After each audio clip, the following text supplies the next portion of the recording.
Why, hello there, my friends. This is Admiral Revan speaking. Hope you're all doing well. My friends, we are going to talk about something new in the dev blogs today. So, most recently, the dev blog, for 0.11, there has been some interesting new developments. Now, I don't know about you, but I had been carefully looking at this very carefully. And I noticed that there's a new article that came out this year, and pretty much it's been 14 days into the new year, and well, in the first month of January, we have a new article about aircraft carriers. So let's talk about aircraft carriers. Looks like World of Warships is going with the direction that we're going to bring in more aircraft carriers back in the game, and it seems like to be the case. There have been a lot of content creators and community contributors now starting to play aircraft carriers in a different variety of ways, and they have been mentioning this on the stream as well. And I had been thinking about it as such, about like what's the story about aircraft carriers and everything. Well, the truth is, aircraft carriers are now coming back. Now, aircraft carriers, I have to admit, in World of Warships, they had been removed for a different period of time in the game because of different reasons. When they did the CV rework and a lot of things that happened, well, this year means a lot of things, I guess. So let's just talk about it. So let's just start off with the Japanese cruiser Maya. And the Japanese cruiser Maya is coming back into the gameplay. And it's an interesting start for the Japanese cruiser line. So it's a tier 7 premium warship, and it's going to be attainable for us to enjoy in the long term. So the cruiser Maya is a Takaya class cruiser, and it was done in the Second World War, and it has been refitted for battle in World of Warships. So in this case, it's got some good 203mm guns with some decent HE rounds as well as a low firing range. But she's also equipped with 4 610mm quadruple torpedoes tubes. So that's actually going to be interesting with the aiming angles for this ship, and also it does produce high torpedo damage and speed. So this is going to be interesting for Tier 7. Probably very good for Operation Narai, so if you want to take it out for a spin, I would definitely recommend taking it for a spin in there. Looks like the parameters of this warship are pretty, in depth, so go ahead and check that out and have a bit of a light read in doing so. Mind you, I mean, like 39,200 hit points, that's actually pretty decent for a Tier 7 cruiser. And just by looking at the firing range, it's at 15.3, that's not too bad. But it's going to be interesting to see how this ship pans out in a Tier 7 battle. It does play fair up against the Tier 8s, just by looking at it in terms of the gun range, the torpedo range and speed, and a few other things, the secondaries and stuff. So it looks actually a pretty decent warship all around, and honestly, I would definitely go check it out. However, I was reading this very carefully about the aircraft carriers, and believe it or not, this surprised me, because look at this. The Tier 8 American aircraft carrier Hornet and Yorktown were added to the game. So it was true, I mean, they were added to the game, and then basically there was going to be some pretty configurations going to be done to them. So you remember back way when the Enterprise came out as a Tier 8 aircraft carrier and it's premium and it's very hard to get? Back then, it's still hard to get, and even now. So now is your chance to get the Tier 8 premium aircraft carrier of your own, which is the Hornet. And that's actually going to be coming out soon in the near future. It'll be later announced on how we're going to obtain this aircraft carrier. So I have a feeling, just by speculating, it's going to be either real life currency, in-game doubloons, or some missions. And honestly, I would probably prefer having the in-game missions and just do it, the grind, just to get it done. Whereas in comparison to spending real life money to do so. But we'll see. I mean, like, it's a very interesting point of view to see how this goes. Now, honestly, I had to laugh at these things here. So we got the super carriers. It looks like it's going to be coming out in the near future for different reasons. So we got super carriers like the Eagle and also the United States. I mean, seriously, the name. Come on, guys. I mean, like, United States. Come on. Look. Seriously, mate. It is an American aircraft carrier. You don't need to call a carrier in the United States. Just saying, you know, just saying. But anyway. But it's got some interesting things about it. It looks like it's got some interesting squadrons. By the looks of it, it does look pretty damn interesting. That's for sure. But look at this. Jet aircraft are being added into the game. Holy crap. I never would have anticipated.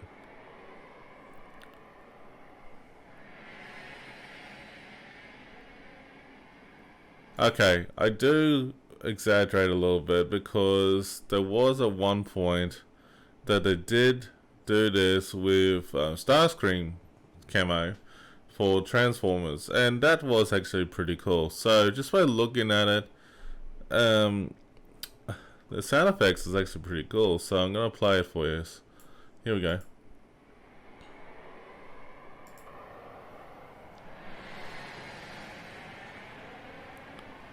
That's actually pretty neat, just by looking at it. Oh, they fixed the afterburners and stuff.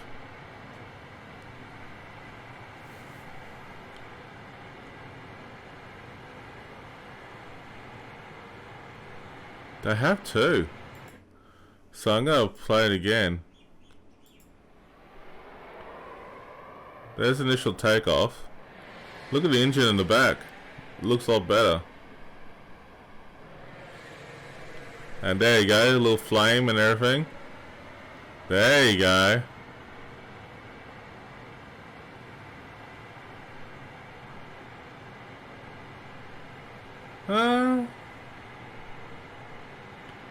Well, in all seriousness though, it looks actually pretty good. I mean, like, I think it's actually gonna be decent. So, we got some bombers in this. The propeller.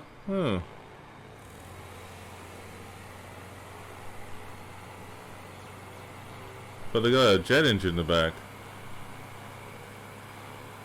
Okay.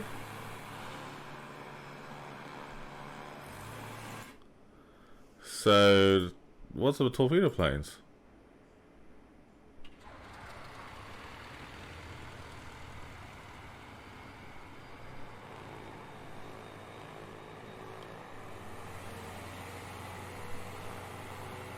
Wow.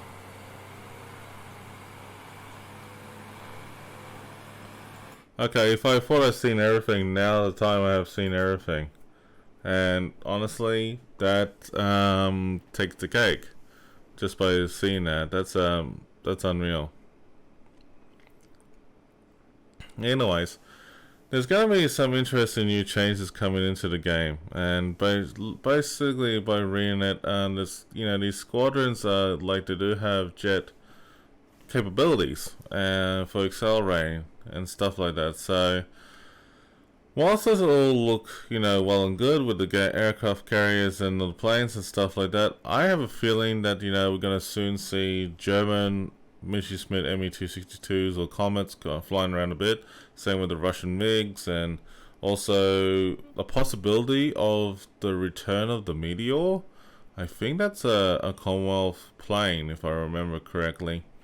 But just by thinking about it, it's going to be interesting how this is done in the future with rocket attacks, dive bombing attacks, and everything. So it's going to be interesting to see how the configurations will come out.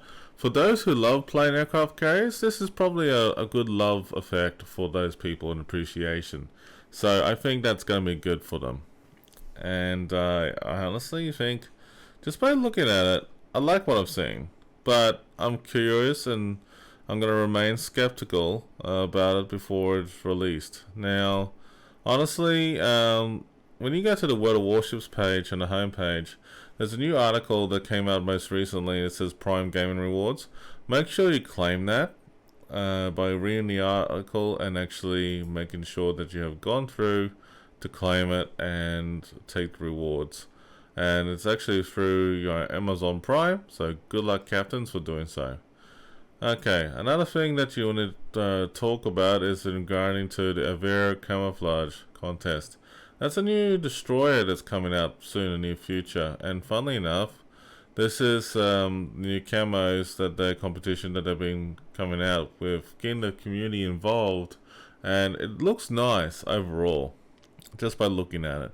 So you just basically look at the camos, vote which ones you prefer, and then basically take it from there. Honestly, I haven't voted for this yet because I'm not 100% sure, and I'm gonna look at it at a later date. But another article that they came out with most recently was the Kawanishi event discussion, and basically the history. And basically they talk about the history about the Japanese seaplanes. And it's actually pretty nice, to understand what was happening in the history, general knowledge, and all that kind of thing. And that's actually good, for you to read. I have a feeling that there might be a mission coming out for this whole thing, or some sort of way of appreciation for it. So we'll never know. Pirate Santa, if you're not aware of it and you haven't been doing it, feel free to participate in it, and there's a bonus code for it. Watch the video and you'll see what the actual bonus code is towards the end. Okay, now, whilst it's all well and good with these patch development updates, I have to say that I was a little bit disappointed about in regarding to what is happening coming soon this year for 2022. So if you're not aware that the the patch we're currently on right now is about to finish soon, and 11.0 is coming out pretty much soon, very soon actually. It's less than a few weeks away.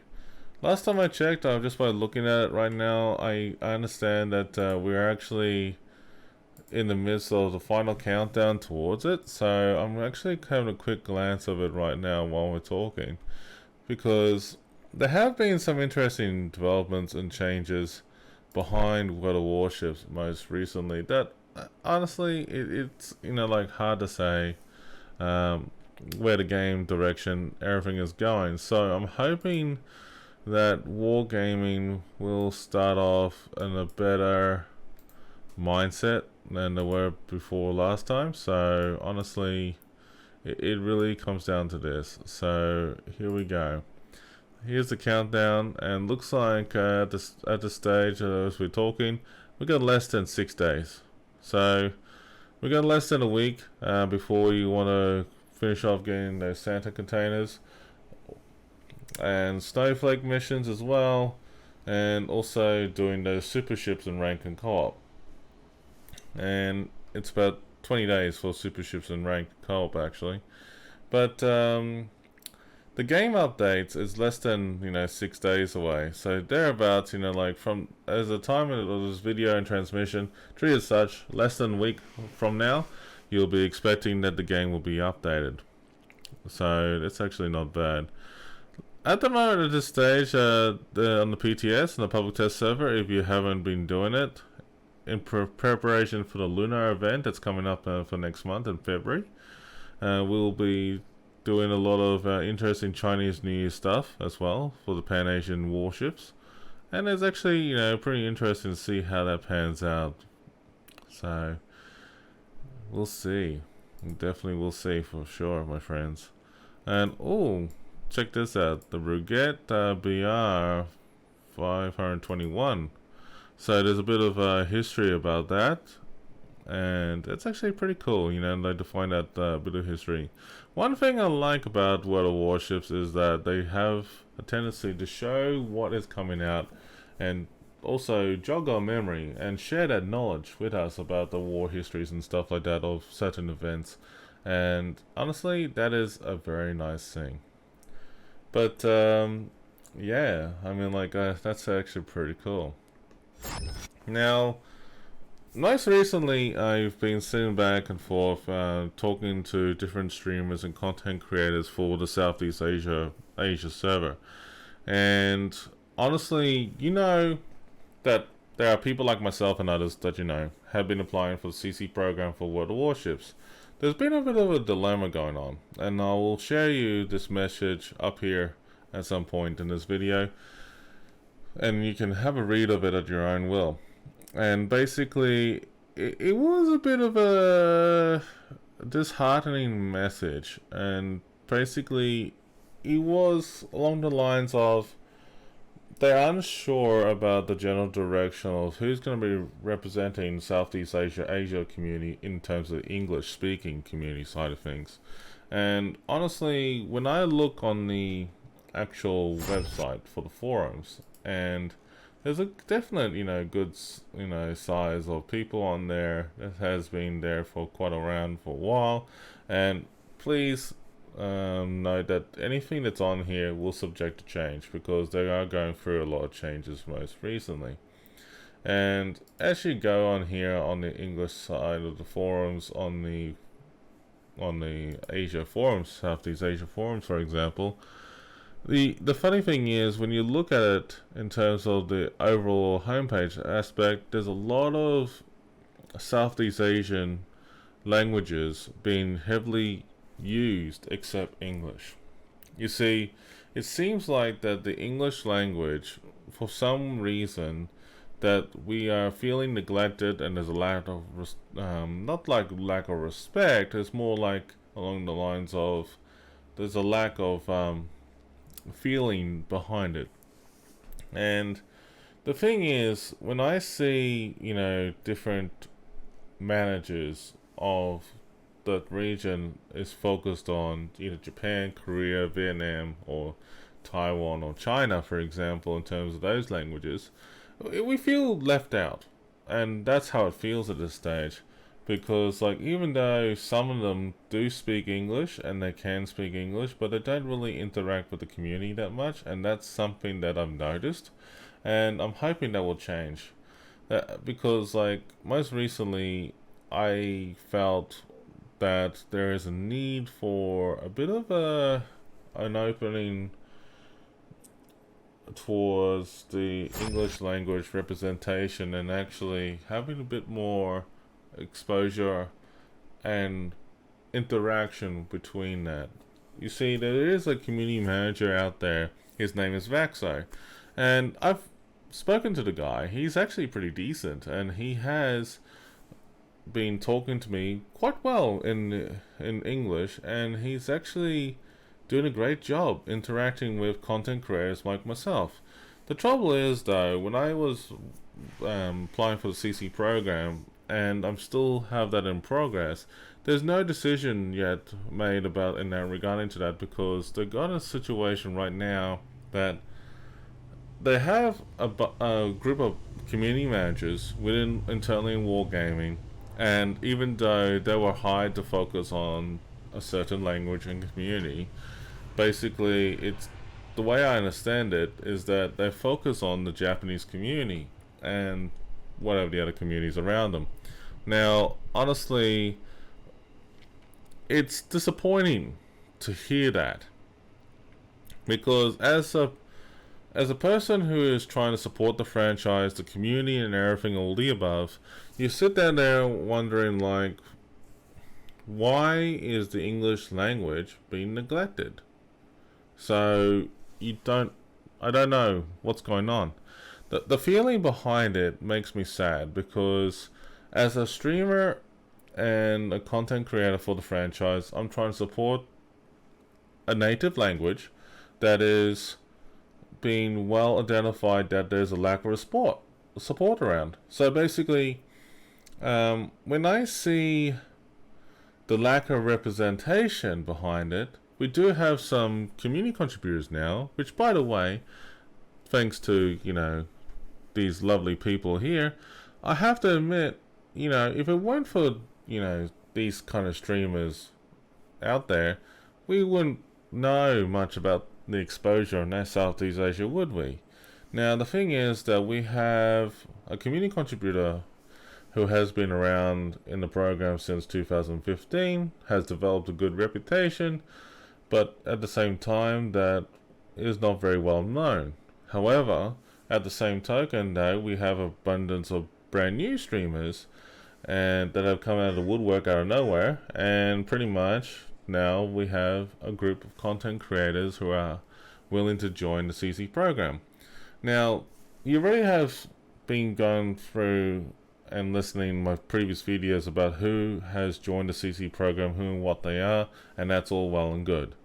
But the thing is that we have some Australian and New Zealand representatives who are actually on North American community. Now, given the story behind of how streamers like myself have been mucked around for so long, and the content creators in general, content creation for me will not stop. And basically, I will still continue for the Southeast Asia community. There's nothing wrong in admitting that even though I had been pulled away from Southeast Asia, gone to the US server and actually made a lot of friends and also established contact with the EU server and things like that, establishing a networking base throughout the World of Warships community. The World of Warships community is an international big hub. It is a great big hub world out there, because you get a wealth of knowledge from different players and people around the world, and at the same time you get to meet a lot of content creators who have done a great job in their community, and at the same time there are community contributors, both past and present, have been doing a great job. And honestly, when I feel a part of the franchise, I feel welcomed in the franchise. I really do. And it's great to be part of this community.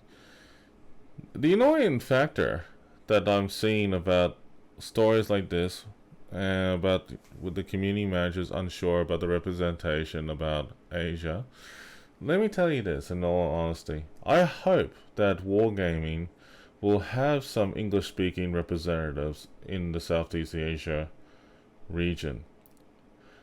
Generally speaking, anyone who speaks English over here in the Southeast Asia server, we need someone to be an icon, a representative of our server. It's not easy to find one within Wargaming in that context. I mean, that's just being honest, speaking the truth here. There is Wargaming, the organization down in Sydney. There is Wargaming over in Singapore and Japan, for example. But you see, there's nothing wrong in admitting that the English language is being neglected on Southeast Asia, not in a very deliberate way, but in a way that we need to feel more appreciative. And that is something that we need to have on board. So, if we had Wargaming, a representative from Wargaming who speaks English, alongside with the other languages that they're focused on, because even though they're community manager for, say for example, for Japan, and they're focused on Japan, but they do have the ability to speak English quite well and can communicate, that's fantastic in my opinion, because you still have that friendly interaction. Content creators and the streamers in general, plus the community contributors that we have around now, would probably prefer more to have that interaction with somebody locally in the server rather than someone from a different server all over the world. Now, no disrespect to the people in the US, no disrespect to the EU, the Asia community is our home. It is a hub of feeling welcomed where we first played the game to begin with. When I played World of Warships back in 2015, and beforehand being an alpha and beta tester, I got the scars and stars to prove it. But I'm going to say this very openly. I would rather prefer as one of the many English-speaking Australians on here in the land down under, I would prefer, as an Australian streamer and Australian content creator, to talk to somebody here locally in Southeast Asia, rather than someone in the US or someone in Europe, because they may not know our culture very well. Unless we have that exposure going on. And that's the biggest thing about language barriers. That's the biggest thing about it. You know, when I see mixed communication going on between myself wargaming, not just to myself, but to other content creators who are just as frustrated like me, who are trying to apply for the CC program to represent your community for Southeast Asia, for example, now you know where we're coming from. And honestly, the decision making is not easy for anyone who works within wargaming internally. It may be harsh, whatever decision they make, but honestly, I just hope for the best. I want the best, whatever is for the best for the community and everything. We did have a representation for the server that we were on, and at one point, but it was neglected. That's pretty much the summary I can give you. So that's where we're at. So if you have seen many streamers in the Southeast Asia server and are English speaking and are doing a great job with the community, reach out to Wargame and tell them all about you. Tell them about who they are and what they do. There are people out there that do give a damn about the community, and they're doing what they can to help make the community thrive and make them feel welcome here. I have to admit, after experiencing my exposure with the North America, EU, and also Southeast Asia community, I started off in Southeast Asia. I'm staying where I belong. But at the same time, there's nothing wrong with networking and having fun with the other communities and having a great time, isn't there? There are players around the world that, you know, have friends in different countries, and it's a bit of a shame that we're on the same server together. But whenever we can play the same server together, online, having fun, doing clan battles, ranked operations, random battles, co-op, or even just having a chit chat on the stream, for example, it feels like you're home. So welcome home, my friends. Welcome home. So if you want to, you know, tell Wargaming your thoughts about it, that sort of thing, feel free to share your comments in the video. And at the same time, you know, why don't you talk to the community managers that you know and let them know how you feel about it. Nothing wrong with that. But at the end of the day, my friends, we are just doing the best we can as streamers, having fun with you all. And that's what we do. But, yeah, just to recap, getting back into, you know, looking into the carriers and the new ships that's coming out, it looks nice. I think it's nice, but I just sometimes just the name of the ships just irk me. Like United States. Come on, it's a carrier of the country. Come on, man. You just...